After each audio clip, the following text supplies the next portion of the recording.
Bismillah ar-Rahman ar-Rahim, salatu wassalam ala ashraf al-mursalin, Monsieur le ministre, Monsieur le président de la région, Monsieur le président de la CGM, Monsieur le président de la fédération, Mesdames et Messieurs les présidents, directeurs je m'adresse également à l'ensemble de l'assistance. Je voudrais tout d'abord vous remercier de m'avoir invité et de nous avoir associés à cet événement important.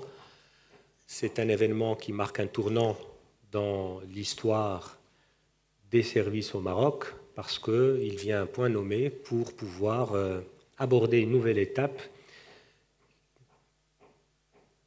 une étape qui s'inscrit aussi dans les transformations que connaît notre pays.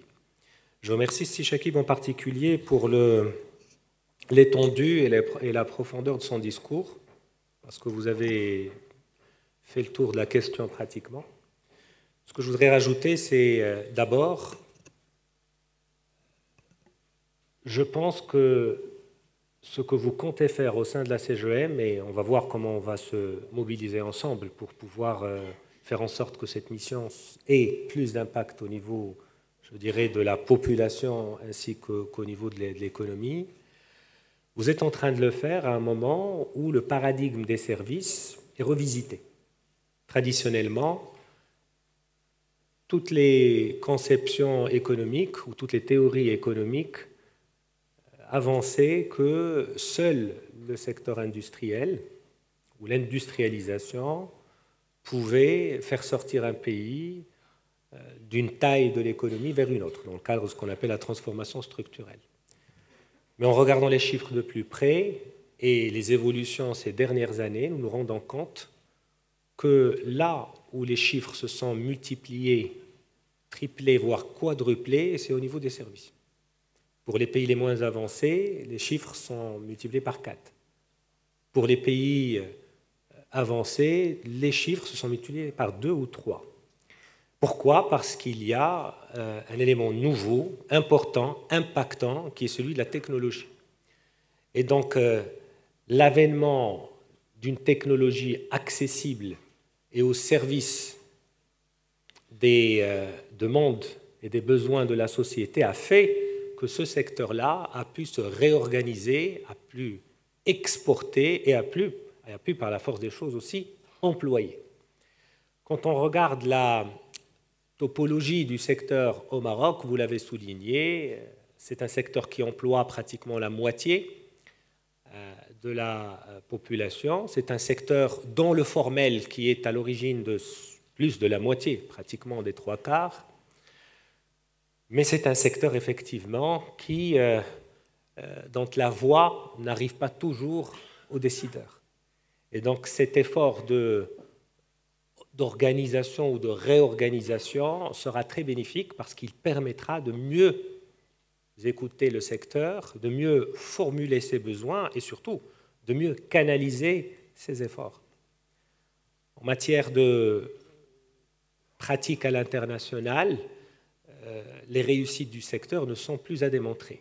Maintenant, l'analyse pour notre pays fera intervenir 2 horizons, un horizon court terme et un horizon plutôt moyen terme, et on parlera naturellement de 2030. Je vais commencer par 2030 parce que 2030 est une échéance exceptionnelle pour notre pays. Je pense, en revisitant l'histoire de la Coupe du Monde, que nous sommes peut-être le seul pays au monde, en tout cas ces dernières décennies, qui a placé cet événement au cœur de la transformation de son modèle. Je n'ai pas vu de pays qui ont fait de la Coupe du Monde un élément bénéfique sur le plan économique. C'était toujours des pertes d'argent, et on le voit dans le bilan à la fin.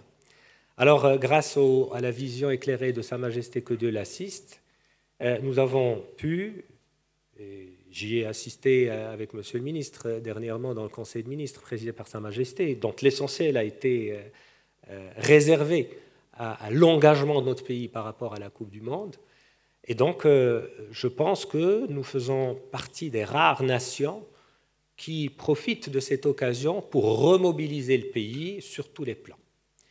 Et forcément, le secteur le plus visé par cette redistribution des rôles, cette mise à niveau, voire cette ambition, c'est le secteur des services. Maintenant, quand on regarde de plus près, c'est difficile de parler d'un secteur des services, et vous en êtes conscients, mesdames et messieurs.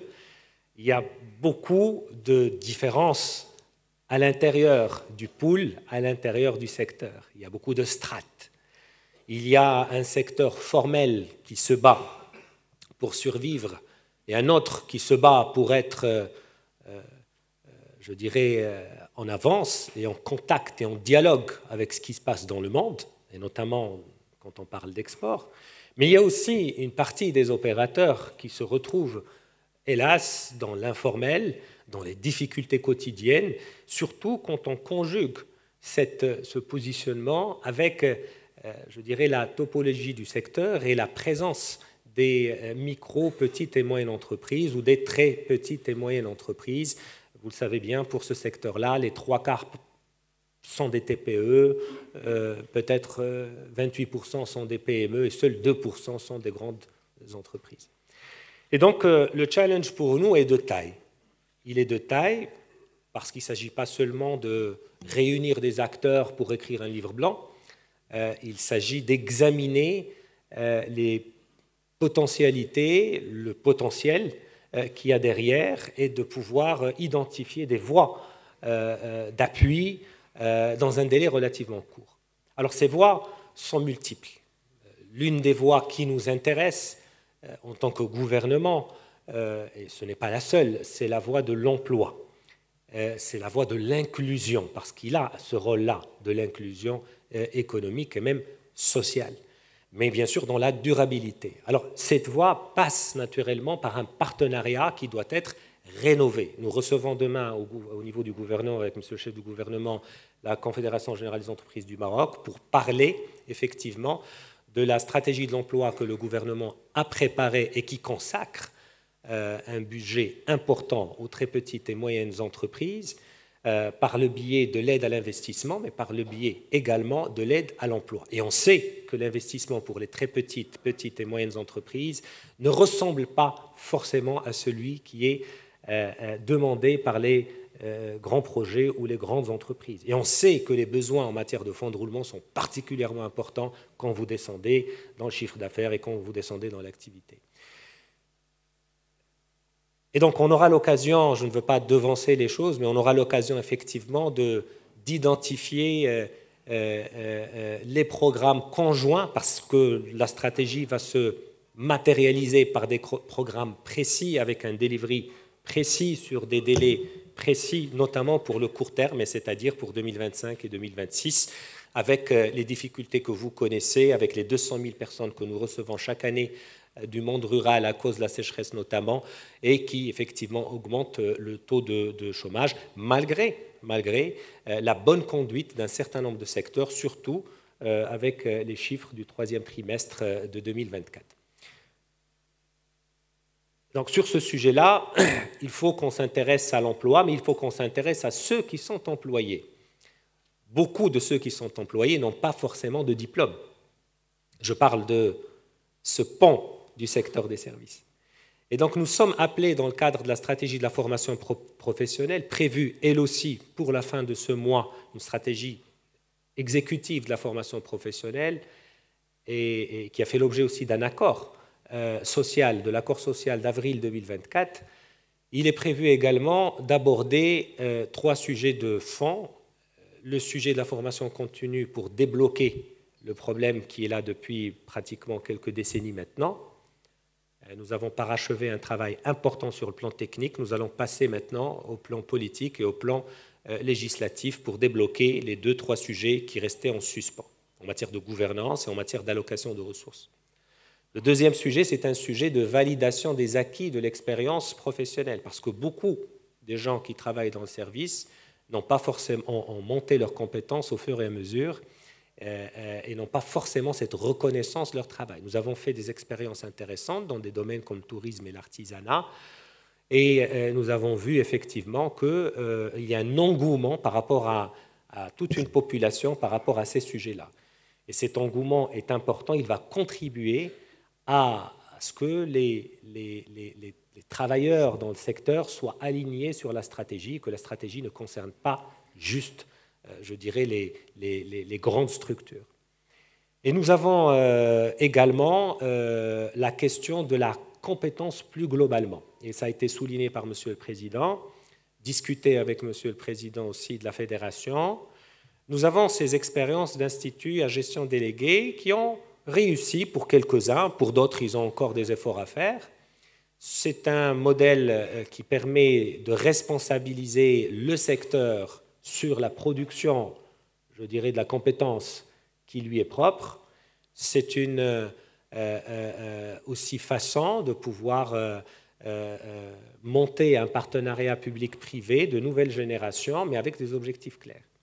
Alors, il faut, à ce titre-là, et ça fera l'objet d'une convention que nous signerons tout à l'heure, que l'on ait l'ambition nécessaire. Parce que ce que nous avons raté dans beaucoup de politiques publiques, c'est la question des échelles.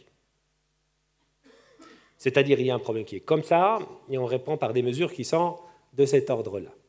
Et donc, l'idée pour nous, effectivement, c'est qu'on puisse se mobiliser pour que les échelles nécessaires soient abordées afin de pouvoir traiter réellement et pas juste qualitativement, je dirais, les problèmes du secteur. Donc, pour finir, j'ai envie de dire que entre les mesures du gouvernement, notamment celles qui sont votées dans cette loi de finances, pratiquement 14 milliards de dirhams directement liés au sujet, entre l'ambition du secteur, malgré sa fragmentation, mais avec cette ambition de la CGM que nous appuyons de vouloir restructurer le sujet, nous ne pouvons qu'être un acteur fiable derrière le secteur privé, un secteur privé patriote, un secteur privé qui regarde aussi bien les grandes structures que les toutes petites, et un secteur privé qui tend la main à l'ensemble de nos jeunes, des femmes, qui veulent aussi trouver un travail décent dans le respect des lois et dans le respect de la législation marocaine. Et pour cela, nous sommes aussi très engagés cette année 2025 à parachever l'ensemble des accords que nous avons conclus, notamment avec la CGM, mais aussi avec les syndicats, au sujet de la législation dans le domaine du travail. Vous savez que la loi sur la grève est en cours d'adoption. Une première étape importante a été franchie. Elle est très symbolique. Le reste va suivre dès la semaine prochaine. Et la deuxième chambre suivra, Inch'Allah, pour la suite du mois et peut-être le tout début janvier. Et nous passerons, comme discuté, au grand sujet du Code du travail, qui est aussi nécessaire et qui concerne directement le secteur des services. Mesdames et messieurs, je vous remercie de votre attention.